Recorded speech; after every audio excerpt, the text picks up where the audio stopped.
हमारे Jaipur dialogues store को visit करें और ख़रीदें धार्मिक winter wear. Jackets, hoodies, T shirts, polo T shirts, short kurta और लॉन्ग कुर्ता, लिंक नीचे दिया हुआ है और स्टॉक लिमिटेड ही है। जल्द से जल्द क्रय करें। नमस्ते। आप सभी से अनुरोध है कि कृपया हमारे चैनल को सब्सक्राइब करें और वीडियो को लाइक भी अवश्य करें। हमारे धर्मापड़ा स्टोर पर भी जाएं और वहां जाकर जो नई नई आपके विंटर क्लोथिंग्स हैं, ओपन जैकेट्स, हुडीज़ हैं, टी शर्ट्स हैं, पोलो शर्ट्स हैं, लॉन्ग शॉर्ट कुर्ते हैं, ये अवश्य देखें। भारतीय जनता ने ट्रंप बाबू को बहुत तगड़ा झापड़ जड़ा है। इतना तगड़ा थप्पड़ जड़ा है भाई कि उसकी गूंज जो है पूरे विश्व में सुनाई पड़ रही है। और वो क्या हुआ, कल आंकड़े आए भारत की जीडीपी ग्रोथ के, और भारत की जो जीडीपी ग्रोथ है वो Q2 यानी कि जुलाई से सितंबर का जो क्वार्टर होता है उसमें आई 8.2%। 8.2%, जरा सोचिए, 8.2%। पिछले समय यानी पिछले वर्ष इसी क्वार्टर में ये ग्रोथ जो थी वो 5.6% थी। ये बताना आपको आवश्यक है कि पिछले वर्ष जो फाइनल ग्रोथ थी वो 6.5% आई थी, जो 6.5% भी पूरे विश्व में सबसे अधिक थी। यानी हम मेजर इकोनॉमीज की बात कर रहे हैं, लार्ज इकोनॉमीज की बात कर रहे हैं, लार्ज इकोनॉमीज में सबसे अधिक थी और कहीं कोई दूर दूर तक ही नहीं था। हाँ, हमारे 3% के आसपास यूएस था, वो 3% अपने हिसाब से, उसके हिसाब से तो वही बहुत बड़ी उसकी ग्रोथ थी। अब ये देखें कि इसी वर्ष का जो पहला क्वार्टर था उसमें लोग 6.5% प्रेडिक्ट कर रहे थे, वो 7.8% चली गई। इस तिमाही में भी 6.8% की ग्रोथ प्रेडिक्ट की जा रही थी और वो पहुंच गई 8.2%। यानी जो पहले जो 6 महीने हैं उसमें ओवरऑल ग्रोथ आ गई है 8% पे। और ये 8% की ग्रोथ भी जो है ये केवल ऐसा नहीं है कि किसी एक क्षेत्र में हुई हो। इसमें जितने भी क्षेत्र हैं इकोनॉमी के, मैं अभी उसके बारे में चर्चा करूंगा विस्तार में, वो सभी एक समान गति से बढ़ रहे हैं, यहाँ तक कि एक्सपोर्ट्स तक। एक्सपोर्ट्स में भी ग्रोथ है, एक्सपोर्ट्स में भी 7-8% की ग्रोथ है। और ये तब है जबकि 27 अगस्त को ट्रंप बाबू ने टैरिफ लगा दिए थे, भारत को डेड इकोनॉमी कहा था। राहुल गांधी ने उस डेड इकोनॉमी के कथन का समर्थन किया था कि everybody knows India is a dead economy. So where are you mister Rahul Gandhi? Where is the dead economy? Dead economy is growing at the rate of 8.2%। 8.2% का मतलब ये हुआ कि जो लोग 6.5% की ग्रोथ पिच कर रहे थे और जो फॉरेन IMF वगैरह भी 6.5 से 6.7% की ग्रोथ को पिच कर रहे थे, अब वो इसको अप करेंगे, इसको बढ़ाएंगे, क्योंकि आज जो हमारे चीफ इकोनॉमिक एडवाइजर हैं अनंत नागेश्वरन, उन्होंने भी ये स्टेटमेंट दे दिया कि भाई हम मिनिमम 7% से ग्रो करेंगे। मिनिमम 7% ग्रोथ करने का मतलब समझे आप? मतलब ये है कि ये तब होगा जब अगले 6 महीने में यदि हम 6% से ही ग्रो किए मान लीजिए, तो ये 7% आ जाएगा। लेकिन क्या ऐसा लगता है? 27 अगस्त से टैरिफ लागू हो गए थे, यानी इन 3 महीनों में 1 महीने 4 दिन पूरे ऐसे थे जिसमें टैरिफ लागू हुए ट्रंप के। और ट्रंप का क्या इरादा था? ट्रंप का यह इरादा था कि भारत को पनिश करना है, क्योंकि भारत ने हमारे न्यूक्लियर आर्सेनल पर हमला किया। ये जानते हुए कि किराना में न्यूक्लियर जो आर्सेनल है वो हमारा है, उसके ऊपर भारत ने हमला किया और हमको एक तरह से नीचा दिखाया, तो हम भारत से बदला इस तरह से लेंगे, हम भारत की इकोनॉमी को डिस्ट्रॉय करेंगे और पाकिस्तान को हम आगे बढ़ाएंगे। पाकिस्तान में तो कोई ग्रोथ आई नहीं। पाकिस्तान तो जुलाई में जो इनके फिगर आए थे वो कोई 1.5% की ग्रोथ थी इनकी, और इस बार ऐसा लग रहा है कि शायद नेगेटिव जाएगी, क्योंकि अब तो इंडस वाटर ट्रीटी के अंतर्गत जो पानी मिलता था वो भी नहीं मिलेगा। भारत ने जीएसटी अप्लाई किया, यानी रिड्यूस्ड जीएसटी रेट्स जो थे वो अप्लाई किए 22 सितंबर से।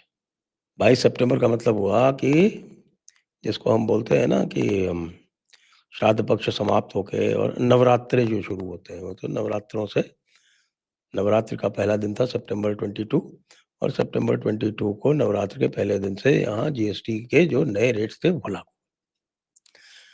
लेकिन असली खरीदारी तो दिवाली के आसपास होती है। और जब तक लोग समझ के वो जो आगे चलेंगे, तो अब आप ये बताइए जो अगली तिमाही जिसमें जो है जीएसटी का फुल इम्पैक्ट आ रहा है, उसका क्या होगा?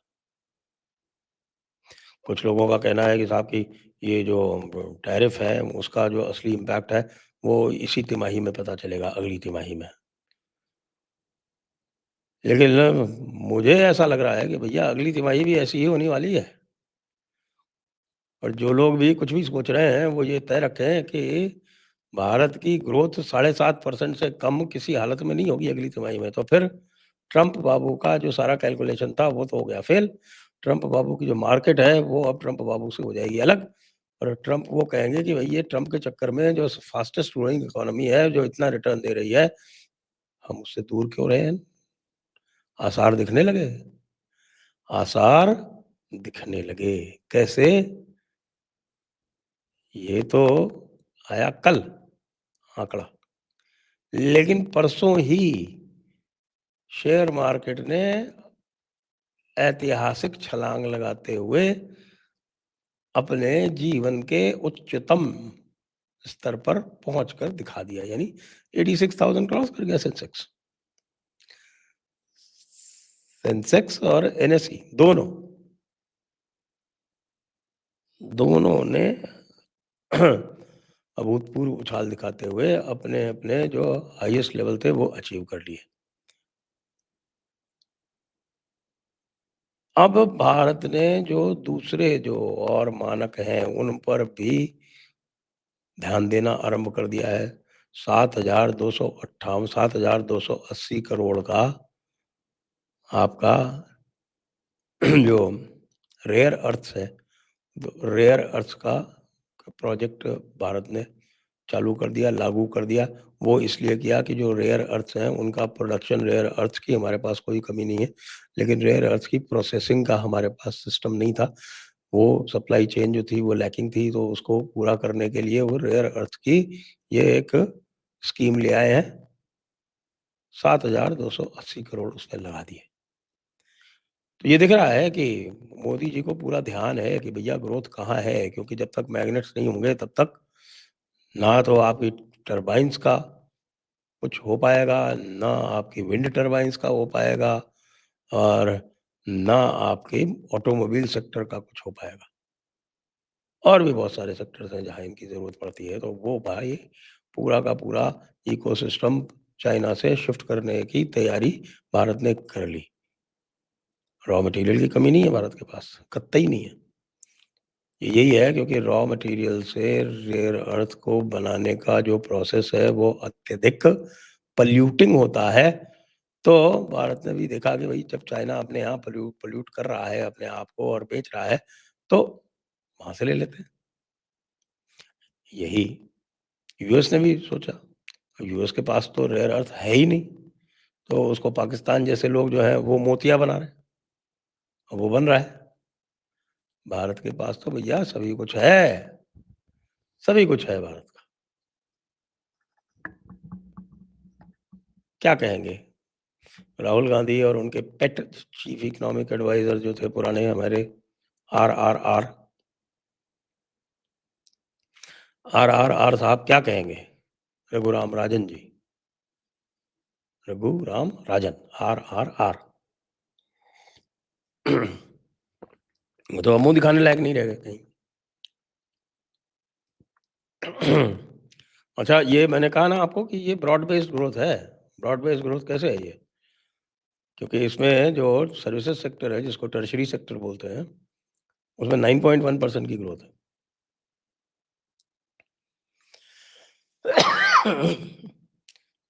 और जो इंडस्ट्रियल सेक्टर है, जो सेकेंडरी सेक्टर है, जिसमें मैन्युफैक्चरिंग भी शामिल है, उसमें 7.9% की ग्रोथ है। और तो और सबसे मजे की बात यह है कि सबसे मजे की बात तो यह है इसमें कि एग्रीकल्चर सेक्टर में भी 3.5% की ग्रोथ है, जो ऑलमोस्ट आप समझ लीजिए हिस्टोरिक होती है, क्योंकि एग्रीकल्चर सेक्टर में भारत कभी भी 4% से ज़्यादा ग्रोथ कभी एम ही नहीं की। तो इस बार बारिश बहुत अच्छी हुई, बाढ़ भी आई, बाढ़ से नुकसान भी हुआ, लेकिन उसके बाद भी 3.5% की ग्रोथ आई है। मतलब हमारी जो खरीफ क्रॉप है उसमें 3.5% की ग्रोथ है, और उसका स्पिन ऑफ आपको देखने को मिलेगा। 3.5% की ग्रोथ हिस्टोरिकल है कृषि क्षेत्र में। तो भाई अमेरिका वालों, यूरोप वालों, बाकी सब ये देख लो, इसको सुन लो, समझ लो। और जो हमारे यहाँ के जो डाउटिंग टॉमसेस हैं, जो ये कहते हैं कि भाई हमारी जो है आंकड़े हैं वो गलत हैं, फैब्रिकेटेड हैं, ये है वो है। तो जब ये आंकड़े जब 2% आते हैं ना, तो ये लोग खुशी-खुशी उसको मान लेते हैं। लेकिन जब वो 8% 9% आते हैं, तब मानने से इनकार कर देते हैं। तो भाई ये जो सिलेक्टिव रीजनिंग है ना, ये चलेगी नहीं। पूरा विश्व इस समय भारत की ओर देख रहा है, और अमेरिका तो बेहोश हो गया है, इसलिए उनके जो है वो नटलिक और फ्लटनिक, बेसेंट, और ये जो तरह-तरह के और कार्टून जो हैं उनके यहाँ के व्हाइट हाउस के, वो सब भी डिस्कस कर रहे हैं कि यार हमसे कहीं गलती तो नहीं हो गई। चाइना तो 4% भी नहीं ग्रो कर पा रहा है, और हमने जो कुछ भी उनके ऊपर टैरिफ किया उसका उनके ऊपर इम्पैक्ट आ गया पूरा। लेकिन ये तो भैया इनके तो कोई असर ही नहीं पड़ रहा है, नहीं भी पड़ेगा। We are not an export dependent economy.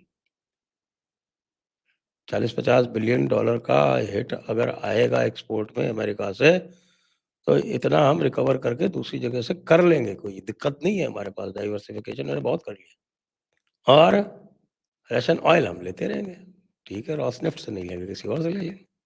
मज़े करो अमेरिका वालों, और मज़े करो अमेरिका के चमचों, और मज़े करो राहुल गांधी। जय हिंद, जय भारत, वंदे मातरम।